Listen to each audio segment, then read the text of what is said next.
يصلون على النبي يا أيها الذين آمنوا صلوا عليه وسلموا تسليما اللهم صل على محمد وعلى آل محمد كما صليت على إبراهيم وعلى آل إبراهيم إنك حميد مجيد اللهم بارك على محمد وعلى آل محمد كما باركت على إبراهيم وعلى آل إبراهيم إنك حميد مجيد بلغ العلا بكماله كشف الدجى بجماله حسنت جميع خصاله صلوا عليه وآله رہے میرا مسکن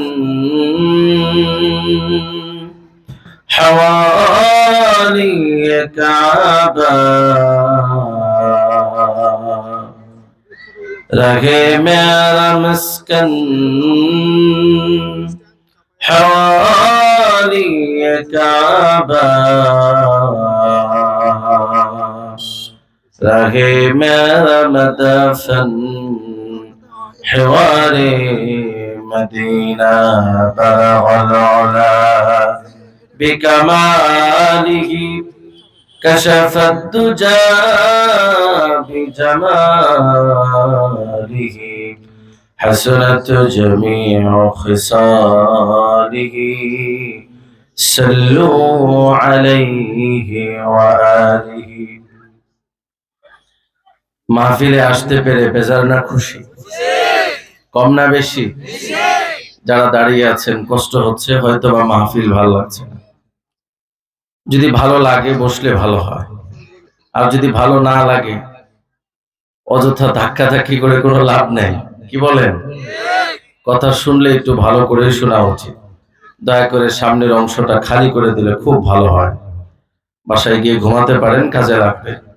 আর যারা চাই আল্লাহর জান্নাতে বসে কিছু কথা শুনতে, তারা সবাই বসবো। রাজি আছে? সবাই রাজি? হাত উঁচু করে আল্লাহরে দেখান, আওয়াজ করে বলেন আল্লাহু আকবার। সবাই থাকবেন তো শেষ পর্যন্ত? কে কে 100% থাকবেন না হাত তুলে? মাশাআল্লাহ, সবাই থাকবে। আল্লাহ সবাইকে কবুল করেন, জোরে পড়েন আমিন।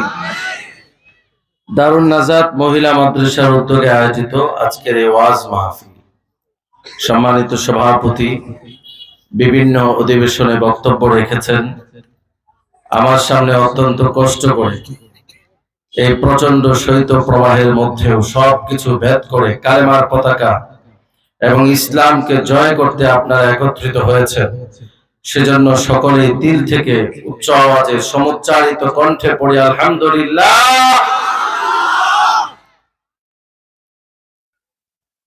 আজকে যে বিষয়টি নিয়ে আলোচনা করতে চাই তা আমি অত্যন্ত ছোট্ট করে বলবো, বেশি লম্বা করব না, কারণ আমি সময়ের খুবই গুরুত্ব দিয়ে থাকি।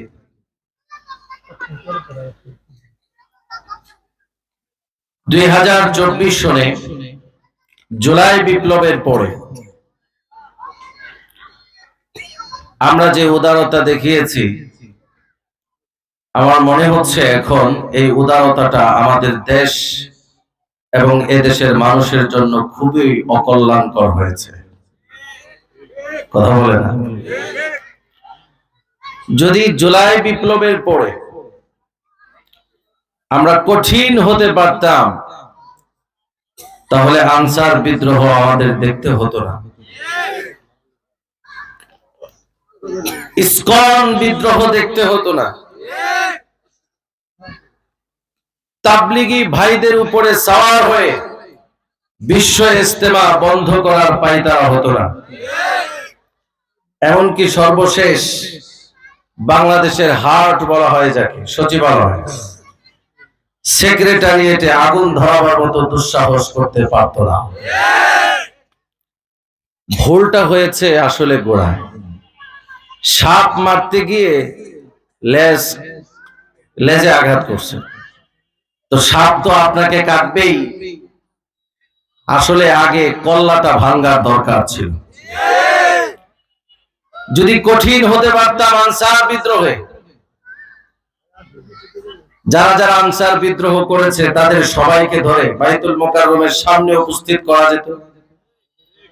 ইসকন বিদ্রোহে যারা চিহ্নিত আসামি তাদেরকে প্রকাশ্যে উপস্থিত করা যেত।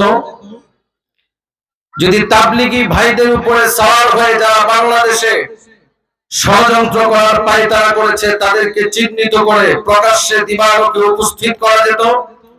যারা সেক্রেটারিয়েটে আগুন ধরিয়েছে তাদেরকে চিহ্নিত করে বাইতুল মোকাররমের সামনে উপস্থিত করে প্রকাশ্যে দিবালোকে ফাঁসির দড়িতে ঝোলানো যেত। বাংলাদেশে পায়তারা করার কেউ সাহস করতে পারত না। তাহলে ভুলটা কোথায়? ভুলটা গোড়ায়। সাপ মারতে গিয়ে লেজ কেটেছি, কল্লাটা আস্ত রেখেছি, এজন্য সাপ আবার আমাদেরকে ফুসফুস করে কামড়াতে আসে। কথা বলেন।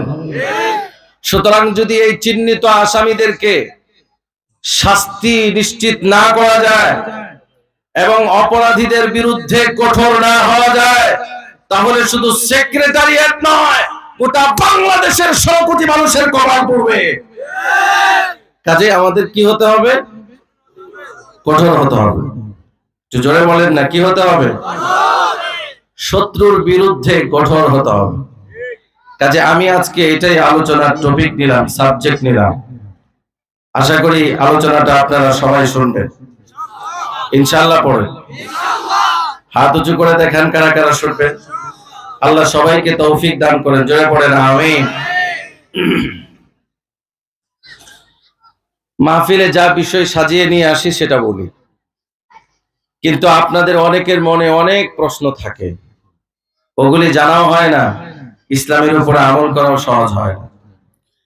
যেহেতু একটি ফতোয়া বিভাগের সাথে সংশ্লিষ্ট আছি, আপনাদের যাদের মনে কোনো প্রশ্ন আছে যা আপনাদের জীবন ঘনিষ্ঠ, সমাজ পথে চলতে আপনাদের প্রয়োজন হয়েছিল কিন্তু সমাধান এখনো পাননি, আপনারা চিরকুট লিখে যিনি স্টেজ পরিচালনা করছেন তার কাছে পাঠিয়ে দেন। আশা করি বিদায় বেলা 5 মিনিটে হলেও এই সমাধানের কিছু অংশ একটা দেওয়া যাবে ইনশাআল্লাহ। তো আপনারা পাঠিয়ে দিতে পারেন চিরকুটের মাধ্যমে, কিন্তু মুখে বলা যাবে না, বিশৃঙ্খলা তৈরি হবে। ঠিক আছে তো ইনশাআল্লাহ? তাহলে আজকের আলোচনার টপিকটা কি? শত্রুর বিরুদ্ধে কঠোর না নরম?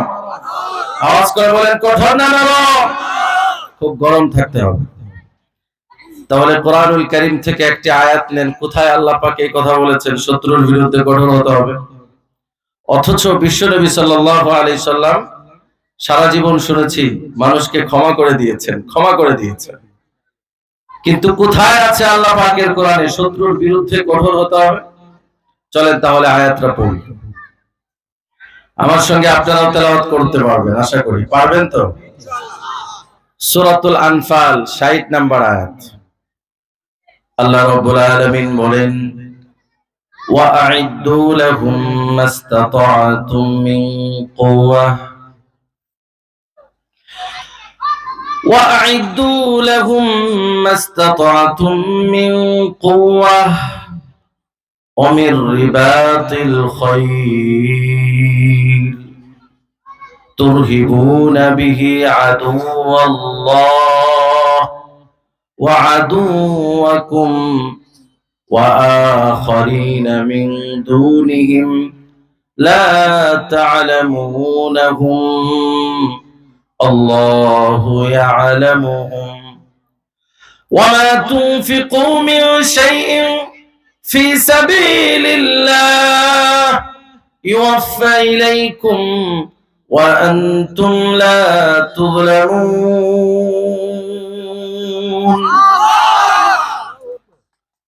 ওয়া'আইদ্দু লাহুম মাসতাতা'তুম মিন কুওয়া। খুব ভালো করে শুনবেন। Prepare the force what you can, and horses tied at the frontier.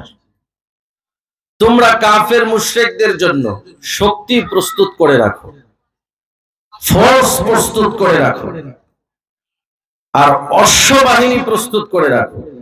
কাদের বিরুদ্ধে? কাফের মুশরিকদের বিরুদ্ধে। কেন?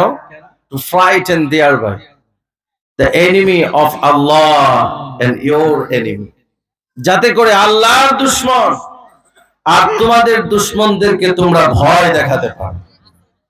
কথা কি বুঝতেছেন? কি প্রস্তুত করতে আল্লাহ বলেছেন? শক্তি, ফোর্স এবং অশ্বারোহী বাহিনী, ঘোড়ার বাহিনী প্রস্তুত করে রাখো। কেন? যাতে করে কাফের মুশরিকরা ভয় পায়, তোমাদের দুশমনরা ভয় পায়, আল্লাহর দুশমনরা ভয় পায়। And others beside them whom you do not know, এবং আরো অনেক দুশমন ভয় পাবে যারা যে তোমাদের দুশমন সেটা তোমরা জানতে না। সুবহানাল্লাহ পড়ো। তাহলে এখানে আপনি একটু চিন্তা করে বলেন তো, আল্লাহ পাক দুশমনদের বিরুদ্ধে বিনম্র হতে বলেছেন না শক্তি প্রস্তুত করে রাখতে বলেছেন? আওয়াজ করে বলেন। ভয় পাচ্ছেন? দুশমনদের বিরুদ্ধে নরম না গরম? আপনারা তো এখনো গরম হতে পারলেন না, গরম হওয়া যাবে তো? এই হলো আল্লাহ পাকের আয়াত। এবার ধরেন একটা চমৎকার হাদিস বলি। আল্লাহ রাসূল সাল্লাল্লাহু আলাইহি ওয়াসাল্লাম ইরশাদ করেছেন, মুসলিম শরীফের হাদিস,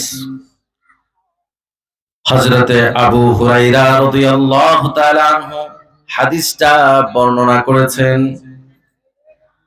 আল্লাহ নবী বলেন, আল মুমিনুল কবিয়্যু খায়রুন ইনদাল্লাহি তাআলা মিনাল মুমিনিজ যায়ীফ।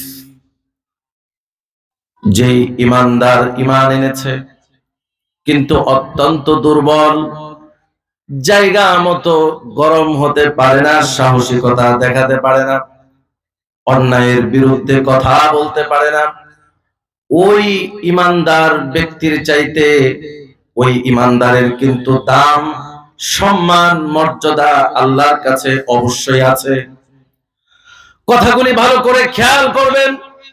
আল্লাহ নবী বলেছেন, যে ঈমানদার ঈমান এনেছে কিন্তু সে সাহসিকতা দেখাতে পারে না, অন্যায়ের বিরুদ্ধে কথা বলতে পারে না, অন্যায়ের মোকাবেলা করতে পারে না, ওই ঈমানদার ব্যক্তির চাইতে আল্লাহর কাছে ওই ঈমানদার ব্যক্তির মর্যাদা, দাম অনেক বেশি। যেই ঈমানদার অন্যায়ের বিরুদ্ধে বলিষ্ঠ কণ্ঠস্বর, অন্যায়ের বিরুদ্ধে মোকাবেলা করতে জানে, সাহসিকতা দেখাতে জানে, ওই ঈমানদার আল্লাহর কাছে দুর্বল ঈমানদারের চাইতে অনেক শ্রেষ্ঠ, অনেক দামি। জোরে বলেন সুবহানাল্লাহ। তাহলে একটু বুঝে থাকলে একটু জবাব দেন। আল্লাহর নবীর কাছেও, আল্লাহর নবীর ভাষ্য মতে আল্লাহর কাছে দামি কে? শক্তিশালী না দুর্বল? তাহলে কি বুঝলেন? দুর্বল কাফের মুশরিকদের বিরুদ্ধে নরম হবেন না গরম? জোরে বলেন গরম। কারণ গরম ঈমানদার আল্লাহর নবী বলেছেন আল্লাহর কাছে অনেক দামি। সুবহানাল্লাহ বলুন।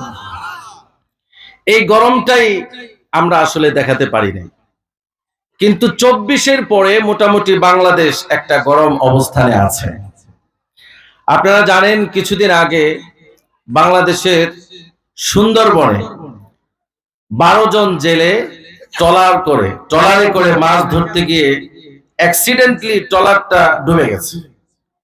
এরপরে তারা ভাসতে ভাসতে পশ্চিমবঙ্গে ভারতে চলে গেছে।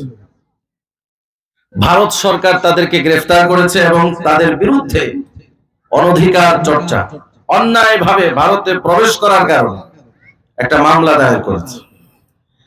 বাংলাদেশ সরকার তাদের জন্য এক চুল পরিমাণ তদবির করে নাই, কিন্তু ভারত সরকার ইচ্ছাকৃতভাবে উইলিংলি ওই 12 জন বাংলাদেশি জেলেকে ছাড়া দিয়েছে। সুবহানাল্লাহ। কেন? তাদের আশা এবং তাদের ইচ্ছে, এর কিছুদিন আগেই ফেনী সীমান্ত থেকে বর্ডার গার্ড, বাংলাদেশের বর্ডার গার্ড বিজিবি 90 জন ভারতীয় জেলেকে গ্রেফতার করেছে। ভারত সরকার আশা করছে আমরা 12 জন বাংলাদেশি জেলেকে ছেড়ে দিয়েছি, বাংলাদেশ যেন দয়া করে আমাদের 90 জন জেলেকে ছেড়ে দেয়। এই যে স্বাধীনতার পর থেকে আপনারা 55 বছর কাটিয়েছেন, এমন অবস্থা আপনারা কি কখনো দেখতে পেয়েছেন? জোরে বলেন, পেয়েছেন? এই অবস্থাটা আপনারা কেন দেখলেন? ছেড়ার নাম বাবাসী। কথা বলেন ঠিক কিনা? কিন্তু আমরা বলি আমাদের প্রশ্ন, আমাদের হিসাব নিকাশ আরো অনেক বাকি। বাংলাদেশের রিপোর্ট বলছে বাংলাদেশের সীমান্তে ভারত স্বাধীনতার পর থেকে নিয়ে এই পর্যন্ত 1860 জনকে শহীদ করেছে, 1148 জনকে আহত করেছে, 1448 জনকে গুম করেছে, 157 জনকে ছিনতাই করেছে। ভারত আমাদের বাংলাদেশের সীমান্ত স্বাধীনতার পর থেকে নিয়ে এই পর্যন্ত 15 জনকে ধর্ষণ করেছে। যতক্ষণ পর্যন্ত এদের কোন হিসাব ভারত সরকার বাংলাদেশে না দিবে, ততক্ষণ পর্যন্ত আমাদের দেশের যত গাদ্দার, যত দালাল ভারতে আশ্রয় নিয়েছে, তাদের একজনকেও বাংলাদেশে আসতে দেওয়া হবে না। এই হিসাব নিকাশ না চুকিয়ে কি আপনারা ভাবছেন যে ওই 90 জন ভারতীয় জেলেকে ফেরত দেওয়া হবে? তাহলে এই যে আমাদের একটা অবস্থান তৈরি হয়েছে, তার কারণ কি জানেন? তার কারণ হলো আমরা গরম দেখাতে পেরেছি। জোরে বলেন আলহামদুলিল্লাহ। সূরা আনফালের 60 নম্বর আয়াত এটাই বলছে, শত্রুর মোকাবেলায় নম্রতা নয়, গরম দেখাও। বিশ্বনবী বলছেন শত্রুর মোকাবেলায় গরম দেখাও, আল্লাহর কাছে প্রিয় হয়ে যাবে। সুতরাং বাংলাদেশ এখন আগের বাংলাদেশ নেই। ভারতের সাথে চোখে চোখ রেখে কথা বলার শক্তি বাংলাদেশের হয়েছে। ভারত সাবধান হয়ে যাও, চীন জাপান সাবধান হয়ে যাও। আমাদের চারবার স্বাধীনতার যুদ্ধ করার অভ্যেস আমাদের আছে। প্রত্যেকটিতে বাঙালি জনতার বিজয়ের অভ্যাস আছে। আমাদের সামনে চোখ রাঙিয়ে কথা বলো না। যদি প্রয়োজন হয় আবার দেখা হবে গজওয়াতুল হিন্দে। ইনশাআল্লাহ বাংলাদেশের মুসলমানদের জয় হবে, জয় হবে, জয় হবে।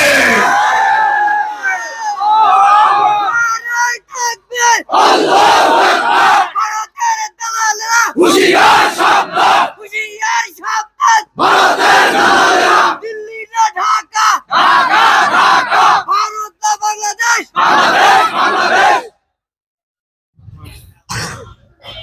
মাশাআল্লাহ। তো আপনারা কোরআনের আয়াত শুনলেন, নরম না গরম? হাদিস শুনলেন, কি বলে, নরম না গরম?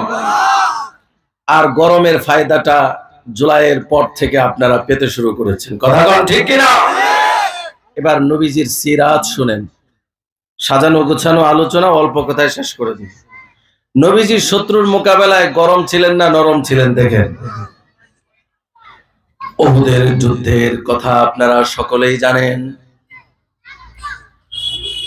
উহুদের যুদ্ধ যখন শেষ হয়, আল্লাহর নবী তার কাঁধের উপরে তার চাচার লাশ হামজা, ওই লাশ থেকে রক্তগুলি টপ টপ করে জমিনে পড়ে যাচ্ছে। আল্লাহর নবী তার চাচার লাশ নিয়ে যাচ্ছেন, আর বনু আব্দুল আশাল এবং বনু জাফরের পাশ দিয়ে যাচ্ছিলেন। ওই সময় আল্লাহর নবী শুনতে পেলেন বনু আব্দুল আশাল আর বনু জাফরের সমস্ত মেয়েরা উহুদের যুদ্ধে তাদের যে সকল পুরুষ শহীদ হয়েছেন তাদের জন্য বিলাপ করতেছে, তাদের জন্য কান্না করতেছে। আল্লাহর নবী তখন আফসোস করে বললেন, হায় আফসোস, আমার চাচা হামজা, তার জন্য কান্নার কোনো মানুষ নাই। আল্লাহর নবীজির চোখের মধ্যে পানি, তার কলিজার মধ্যে দরদ, অত্যন্ত ব্যথা নিয়ে আল্লাহর নবী এই কথাটা বলেছিলেন।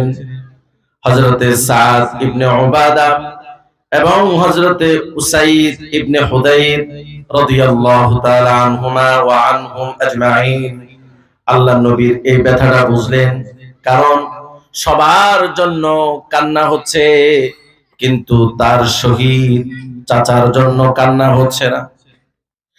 কান্না করা, বিলাপ করা তখন জায়েজ ছিল। আল্লাহর নবী আফসোস করছিলেন। এই আফসোস শুনে হযরতে সাদ ইবনে উবাদা রাদিয়াল্লাহু তাআলা আনহু বনু আব্দুল আশহারে ঢুকলেন, মেয়েদেরকে ডেকে বললেন, ও মেয়েরা চুপ করো, তোমাদের পরিবার, তোমাদের ভাই, তোমাদের পিতার জন্য অনেক কান্না হয়ে গেছে, এবার আল্লাহর নবীর চাচার জন্য কান্না শুরু করো। আল্লাহু আকবার। আল্লাহর নবীর চাচার জন্য কান্না শুরু হয়ে গেছে। আল্লাহর নবী ওই জায়গা দিয়ে যাচ্ছিলেন, ওই কান্নার আওয়াজ শুনে আল্লাহর নবী হঠাৎ করে থমকে গেলেন, বললেন, হে আনসার, ওই আনসারী মেয়েরা তোমরা এবার যাও, তোমরা তোমাদের পক্ষ থেকে আল্লাহর নবীর চাচার জন্য যে ভদ্রতা দেখিয়েছো, আল্লাহ পাক তা কবুল করেছেন। আজকের পর থেকে কোনো মৃত ব্যক্তির জন্য আর কান্না করা চলবে না। সুবহানাল্লাহ। কিন্তু আল্লাহর নবীজির দিল ভরে গেছে, কারণ তার চাচার জন্য এতক্ষণ বিলাপ হচ্ছিল না, কেউ আসছিল না, কেউ তার চাচার প্রশংসা করছিল না, কিন্তু এখন অন্তত প্রশংসা করার মতো কিছু লোক পাওয়া গেছে। সুবহানাল্লাহ। তাহলে বুঝেন এই উহুদের যুদ্ধে কতটা সিচুয়েশন খারাপ ছিল। সুবহানাল্লাহ পড়বেন না? আল্লাহু আকবার। আল্লাহর নবী আর একটু সামনের দিকে এগোলেন। বনু দিনার, বনু দিনার, ওই বনু দিনারের এক মহিলার পাশ দিয়ে আল্লাহর নবী তার সাহাবায়ে কেরাম নিয়ে যাচ্ছিলেন। ওই মহিলার সঙ্গে ওই সাহাবীদের দেখা হয়ে গেল। ওই সাহাবীরা ওই মহিলাকে চিনতেন। বললেন, ও মহিলা, তোমার ভাই উহুদের যুদ্ধে শহীদ হয়ে গেছে।